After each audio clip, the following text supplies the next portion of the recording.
벌써 한 20년 전부터 한국의 대학은 없다 이렇게 주장해온 사람이에요. 한국 대학은 다 죽었다. 지금 대한민국을 앞으로 다시 중진국 후진국으로 후퇴시킬 위험이 있는 요인이라고 저는 생각하고요. 모든 가치가 금전적 가치로 환원되는 이런 나라는 지구상에 한국밖에 없습니다. 단언컨대. 그걸 보여주는 게 지금 의대 쏠림 현상이죠.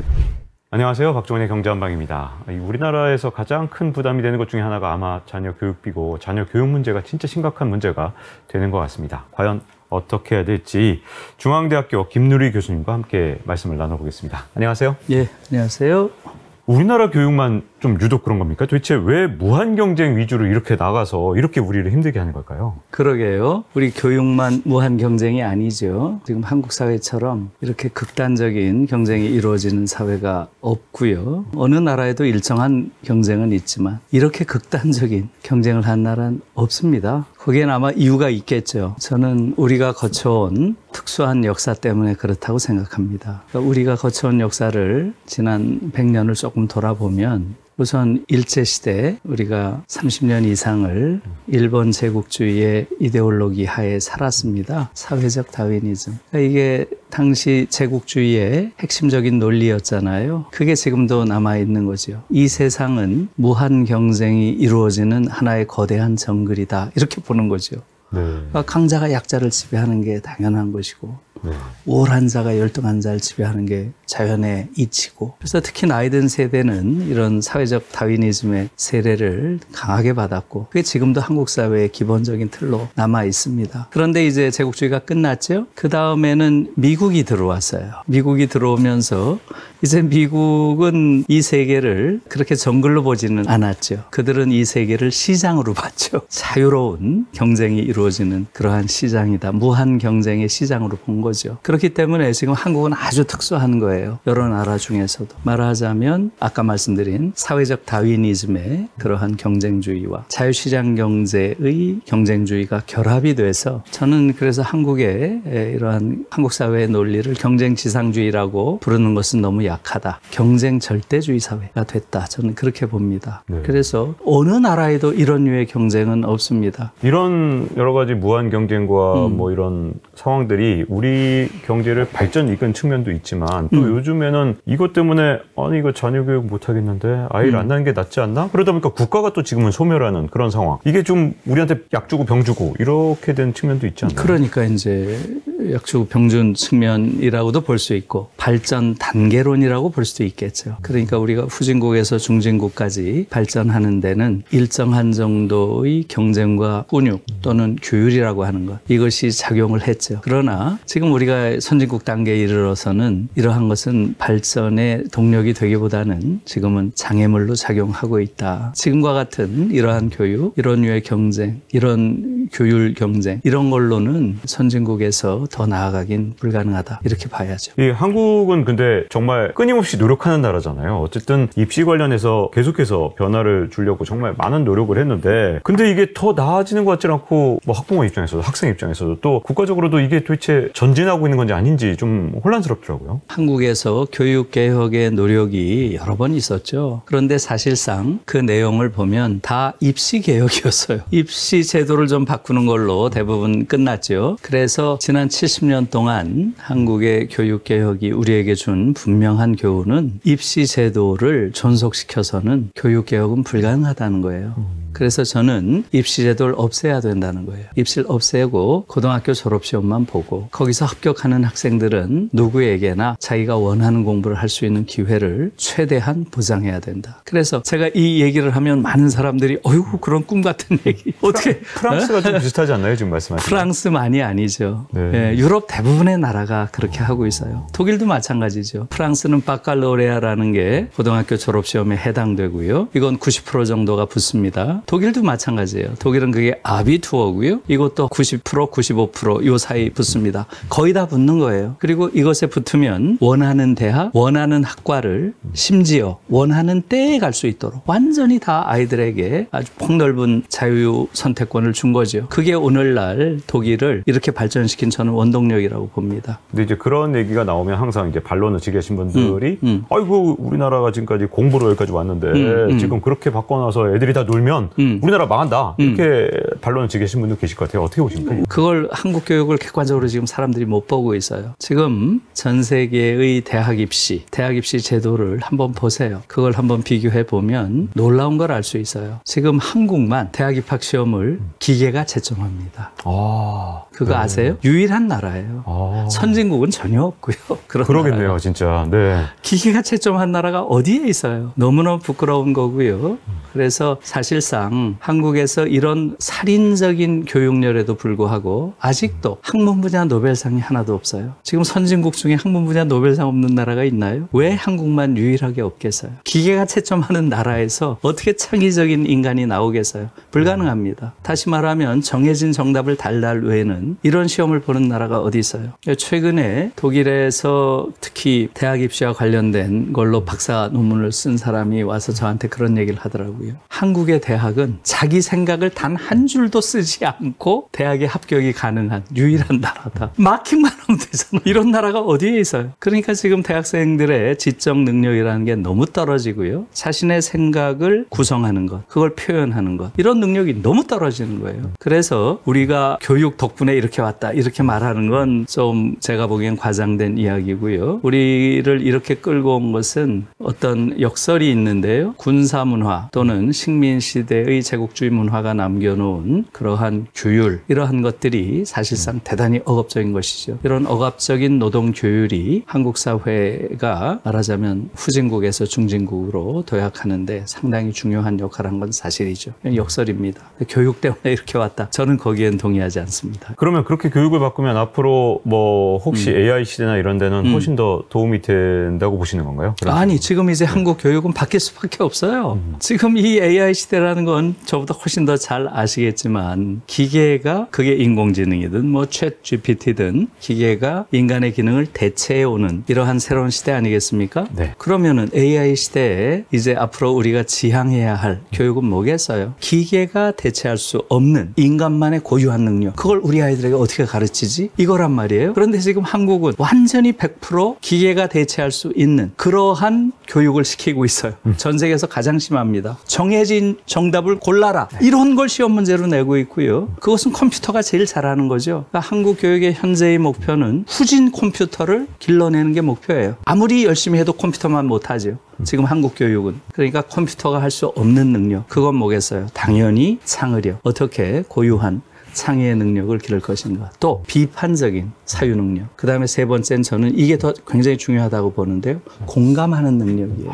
공감하는 능력. 네, 이건 기계가 따라올 수가 없는 거예요. 네. 창의 능력, 비판 능력, 공감 능력, 이걸 학교에서 가르쳐야 되거든요. 근데 이게 지금 전혀 이루어지지 않고 단순히 지식을 달달 외우는 암기 교육을 지금도 시키고 있어요. 이게 지금 대한민국을 앞으로 다시 중진국, 후진국으로 후퇴시킬 위험이 있는 요인이라고 저는 생각하고요. 한국 교육의 근본적인 변화가 필요한 시기죠. 말씀하신 것처럼 이제 앞으로 AI 시대라든가 뭐 등등 모든 것을 대비하려면 창의적인 그런 인재가 필요할 것 같고, 그런 교육 개혁이 필요하다고 해서 하면 이게 항상 문제가 뭐냐면 우리나라에서는 사교육이 항상 먼저 앞서가더라고요. 그렇죠. 그렇게 좀 창의적인 교육을 해보자. 그럼 사교육이 그거 맞춰서 그 창의성조차도 우리가 암기로 미리 가르쳐줄게. 이런 분위기로 지금 사교육이 뛰다 보니까 사교육이 끝없이 교육을 좀 창의적으로 가려고 그러면 또 다시 또 잡아채고 이 어떤 암기 전쟁에 다시 집어넣는 그런 악순환이 또 되는 거 아닐까 하는 사실 걱정. 그러니까 이제 그게 왜 그렇게 했어요? 모르겠어요. 되게 빠르더라고요. 보면 뭐 예를 들어 수행평가나 이런 거 막 창의적으로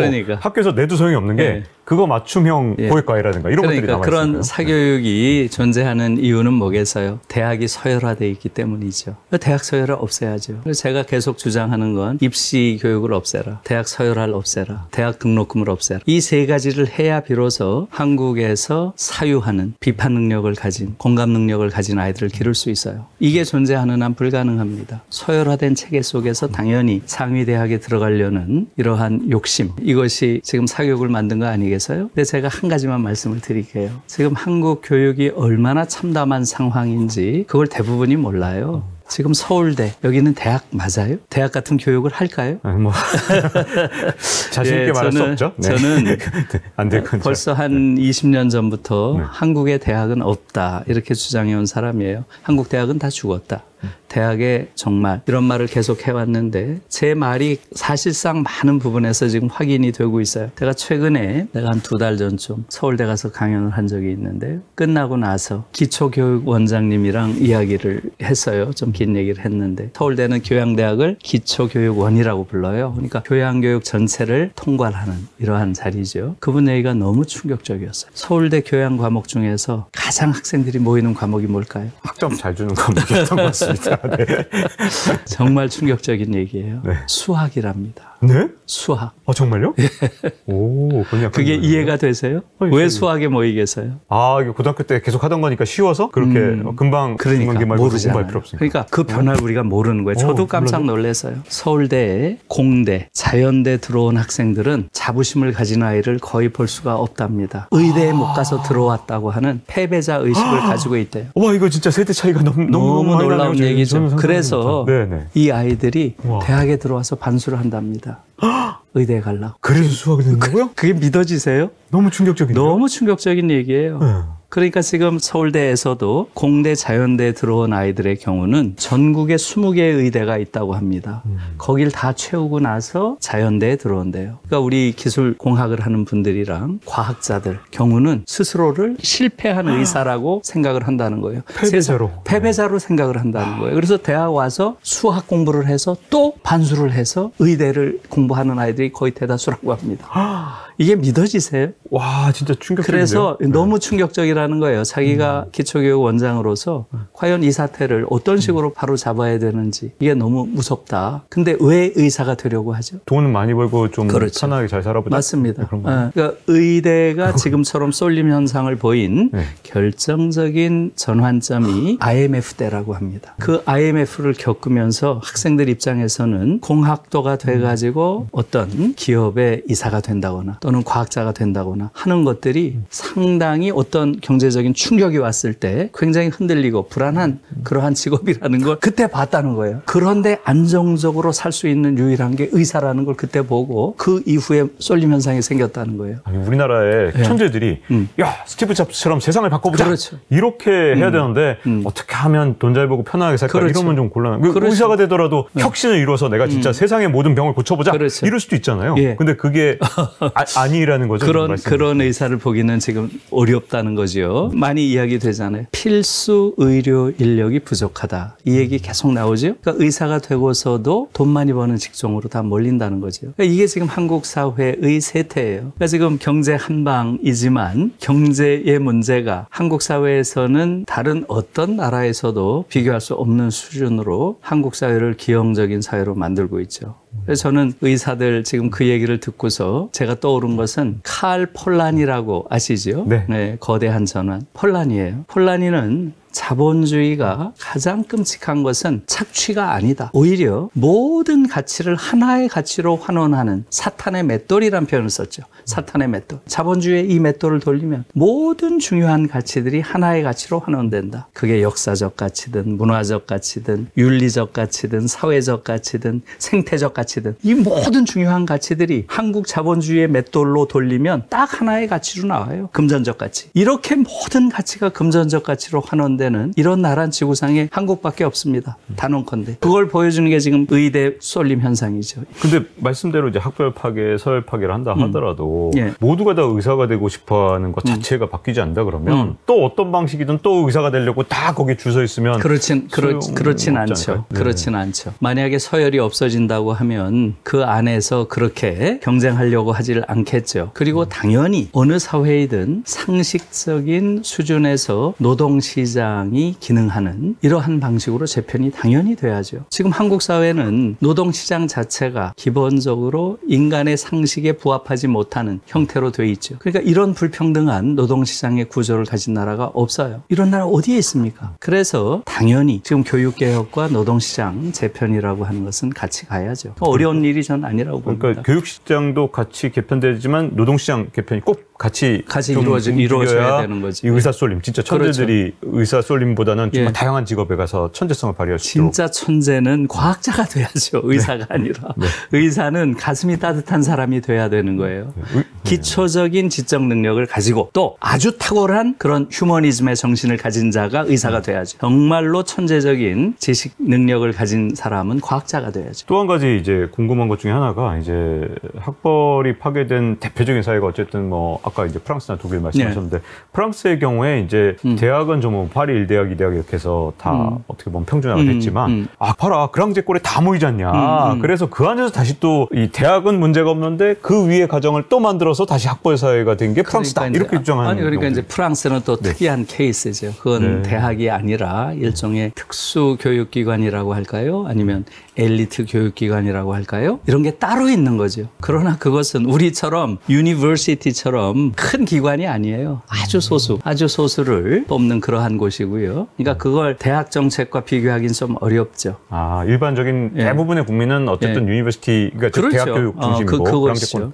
그랑제권은 완전히 특수한 엘리트 양성 기관이다. 이렇게 봐야지. 그걸 대학 교육과 섞을 수 없고요. 또 하나는 프랑스 대혁명으로 기존의 봉건 귀족들이 또 그들의 체제가 정치적, 경제적 권력을 상실했지만 문화적 권력은 그대로 살아남은 거예요. 그게 지금까지 내려오고 있습니다. 그래서 프랑스에서는 그런 류의 계급적 특권 의식이 살아있어요. 그게 지금 그랑제꼴이라는 독특한 유형의 교육 시스템으로 남아있는 거죠, 잔재가. 그건 어느 나라나 다 그 나라의 특수한 역사적 발전과 관련이 있는 거죠. 아주 특수한 케이스라고 봐야죠. 지금 우리나라 상황이 시급한 게 교육이 이렇다 보니 다들 아이 낳는 걸 기피하는 이유가 첫 번째는 부동산일지 몰라도 집값이 너무 비싸. 이것도 문제지만 두 번째는 야 이거 무한경쟁 사회에서 나보다 살기 훨씬 힘든데 이 상황에서 애를 낳아? 애한테 이거 지옥이지. 이렇게 생각하시는 분들 너무 많은 것 같아요. 맞습니다. 그러니까 지금 교육개혁을 안 하면 진짜 이거 나라가 진짜 소멸하게 생겼는데 이런 생각도 들고 맞습니다. 또 이렇게까지 아이가 태어나지 않는 나라가 됐으니까 지금이 오히려 진짜 지금이라도 진짜 어떻게 보면 이 교육개혁을 진짜 추진할 수 있는 동력을 얻을 수 있는 때가 아닌가 이런 생각도 들고 어떤 쪽으로 봐야 될까요? 지금? 아주 좋은 말씀이고요. 제가 실제로 우리 대학원생들이랑 이야기를 하면서 충격을 받은 거예요. 제가 동문학과니까 여학생들이 많아요. 그래서 몇 해 전에 여학생 5 대학원 들어온 과 이야기를 했어요. 우리가 지금 저출생이 너무 심하다. 이게 어떻게 된 일이냐. 이런 주제로 이야기를 했는데 그때 제가 물었죠. 여러분들은 어떻게 할 거예요? 했더니 5명 전원이 아이를 안 낳겠대요. 제가 충격을 받았어요. 지금 이 교육 시스템에서는 그런 청년들의 선택을 도저히 비난할 수 없을 것 같아요. 그러니까요. 이게 말이 되냐? 맞습니다. 그래서 제가 물어봐서요. 왜 아이를 안 낳으려고 하냐 했더니 한 아이가 그런 식으로 얘기를 해요. 이 지옥에 내 아이를 쳐넣을 자신이 없다. 저는 이 쳐라는 말이 너무 처절해요. 그냥 넣는 것도 아니고. 나머지 아이들이 다 끄떡끄떡해요. 그러면서 또 한 아이가 그러더라고요. 저는 학교 다니면서 행복했던 기억이 한 번도 없어요. 너무 끔찍한 이야기죠. 근데 거기에 어떻게 내 아이를 넣겠냐는 거예요. 그게 부모로서 할 수 있는 일이 아니다. 그런 이야기를 듣고서 저도 좀 충격을 받았고요. 그래서 지금 박 기자님 말씀에 저도 전적으로 동의를 하고요. 그래서 지금 저출산의 문제는 여러 가지 경제적인, 사회적인 요인도 있지만 교육 문제도 사실은 가장 바탕을 이루는 문제입니다. 그것 때문에 아이들을 낳는 걸 주저하는 이러한 사람들이 많은 거죠. 젊은이들이. 자, 지금 당장은 어쨌든 교육개혁이 뭐 그 방향으로 쉽게 될 건지 지금 쉽지 않은 상황인 것 같고요. 그러다 보니까 지금 교수님께서 이렇게 강연 다니실 때 우리 아이들이 너무 불행해서 강연 다니신다 이런 얘기를 하시더라고요. 그래서 지금 그럼 이 상황을 학생이 바꿀 수 있는 건 아니니까 학생들에게는 어떤 조언을 해주시는지가 좀 궁금해지는데요. 지금 우리 아이들이 불행하다는 건 다 알고 있는 거고요. 전 세계에서 가장 불행하다. 이건 잘 모르죠. 지금 전 세계에서 가장 불행합니다. 여러 가지 지표들을 보면 특히 르몽드지가 한국 교육을 한번 집중 취재하고 나서 쓴 결론이 아주 가슴 아픕니다. 이렇게 썼어요. 그대로 인용입니다. 한국의 학생들은 전 세계에서 가장 불행한 아이들이다. 왜냐하면 한국의 교육은 가장 경쟁적이고 고통을 주는 교육이기 때문이다. 이렇게 썼어요. 그걸 어떻게 알았을까? 아주 집중 취재를 한 거예요. 그래서 실제로 지금 한국의 경쟁 교육이 거의 살인적이라고 하는 것, 이것은 이미 많은 지표로 드러나 있죠. 제가 일일이 그런 이야기를 하지 않겠습니다. 우리와 경쟁하듯이 이런 경쟁 교육이 아주 악명이 높은 그런 나라가 어디겠어요? 중국과 미국이죠. 네. 일본은 지금 상당히 경쟁교육 반대쪽으로 가고 있습니다. 일본은 뭐 요즘 예. 유토리 세대 뭐 이러면서 예. 예전에 경쟁 시스템을 예. 많이 그렇죠. 완화시켰다는 뭐 완화시킨 얘기 정도가 아니라 상당히 이제 유럽 쪽으로 가고 있고요. 네. 그러니까 우리와 비교가 되는 게 중국과 미국인데요. 지금 한국에서 조사한 최근 조사를 보면 우리의 경우는 중국과 미국의 거의 2배 이상 경쟁이 심한 걸로 나옵니다. 그러니까 이런 재미있는 조사를 했어요. KDI 아시죠? 네. KDI에서 몇 년 전에 한 조사를 보면 고등학교를 졸업한 대학생 1000명을 대상으로 조사를 했습니다. 그래서 물은 거예요. 고등학교 시절을 어떻게 기억하느냐? 첫째, 함께하는 광장이었다. 두 번째, 거래하는 시장이었다. 세 번째, 사활을 건 전장이었다. 이렇게 물었어요. 셋 중에 고르라고. 한국이 어땠을 것 같아요? 뭔가 좋지 않은 걸 선택했을 것 같은데. 예, 네. 사활을 건 전쟁이었다가 네. 81%예요. 우와. 81%. 그 정도입니까? 믿어지세요? 너무한다. 81%. 네. 중국과 미국이 다 40%입니다. 네. 딱 절반이에요. 그러니까 그게 우리의 지금 경쟁의 강도를 전 보여준다고 봅니다. 또 우리 아이들에게 너무나 미안하죠. 그래서 지금 우리 아이들은 전 세계에서 가장 불행한 아이들이에요. 이런 아이들을 더 이상 방치할 수 없다 하는 게 제 입장이고요. 또 사실은 더 중요한 것은 아이들만 불행한 게 아니죠. 불행한 아이들이 나중에 성장해서 불행한 성인이 됩니다. 그러한 성인들로 이루어진 사회는 불행한 사회가 되고요. 그래서 지금 한국 사회가 이런 민주화를 이루고 또 이런 경이로운 경제 성장을 이뤘잖아요. 경제 성장이 얼마나 경이로운지 우리 박 기자님이 잘 아시잖아요. 그럼에도 불구하고 행복을 보기가 어려운 사회잖아요. 그 이유는 바로 교실에 근본적인 원인이 있다고 봅니다. 지금 한국에서 교육을 받은 그러한 사람들은 그 교육의 승자든 패자든 예외 없이 한국 사회의 병리성을 갖게 돼요. 한국 교육을 받으면 받을수록 성숙한 인간, 존엄한 인간 또는 개성적인 자유인 이렇게 될 가능성이 없어져요. 오히려 교육을 받으면 받을수록 미성숙한 인간이 되고요. 이런 교육을 심지어 잘 받은 아이들일수록 아주 오만한 엘리트가 됩니다. 이게 지금 한국의 현실이에요. 그래서 소위 한국에서 교육을 가장 잘 받았다고 하는 전교 1등들 그들의 행태를 한번 보세요. 의사들, 판사들, 검사들 이들이 보이는 행태는 어느 나라에서도 볼 수 없는 거예요. 어느 나라든 엘리트들은 상당한 인간적 성숙성을 보입니다. 대다수가. 한국에선 그런 인간을 찾아볼 수가 없어요. 코로나가 우리에게 보여준 것은 한국 의사들이 얼마나 미성숙한 인간들인지 그걸 보여준 거죠. 이건 국민들이 잘 몰라요. 한국은 지금 OECD 국가 중에서 의사 수가 가장 적은 나라에 속합니다. 2.1입니다. 2.1. 네, 가장 적더라고요. 예, 1000명당 2명밖에 안 돼요, 의사가. 네. OECD 평균이 얼마인 줄 아세요? 아니, 3.7입니다. 네. 3.7. 두 배요, 두 배. 독일은 4.8이에요. 그런데 독일에서 이 코로나로 인해서 우리처럼 사회 의료 체제가 다 흔들렸죠. 다 똑같죠. 거기에 대해서 독일 정부가 어떻게 했나요? 우리보다 이미 의사 정원이 2.5배 이상 많은데도 불구하고 당시에 독일 정부가 내놓은 것은 아주 파격적인 대책이었어요. 의대 정원 전체의 50%를 증원하겠다. 이러고 나온 거예요. 50%. 우리보다 이미 2.5배가 많은데도. 그러니까 의사협회가 어떻게 했나요? 대환영.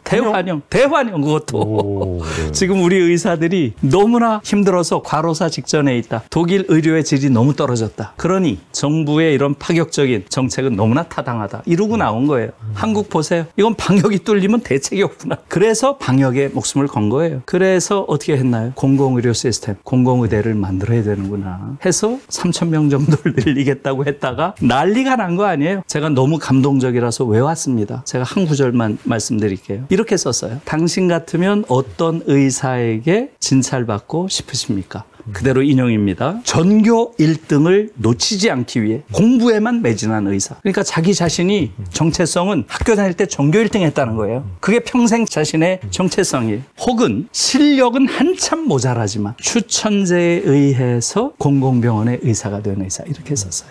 초등학생이 쓰면 그렇게 쓰겠습니까? 그 오만함과 인간에 대한 예의의 부재, 저는 거기에 충격받았어요. 저는 사실은 지금 제가 30년 동안 교단에 있는데 제가 그 성명서를 보고 야, 내가 이런 애들을 기른다고 이런 교육을 했는가 이런 자괴감을 느꼈습니다. 이게 지금 한국 사회의 현실이에요. 이것은 잘못된 교육 때문이에요. 공부만 조금 잘하면 모든 게 용서되는 이런 교육을 12년 동안 받으면 어떻게 성숙한 인간이 되겠어요? 저는 그런 미성숙한 엘리트들도 저도 한국 교육의 피해자라고 봅니다. 한국 교실을 지배하는 그러한 논리를 보세요. 경쟁, 우열, 지배입니다. 한국 교육을 잘 받으면 12년 동안 성숙한 민주주의자가 될까요? 자기 생각을 단 한 줄도 안 쓰고 대학에 들어갑니다. 스카이 들어갔다고 좋아해요. 그들의 심연, 내면의 우물을 우리 어른들이 지금 빼앗고 있다. 이 엉터리 교육을 통해서.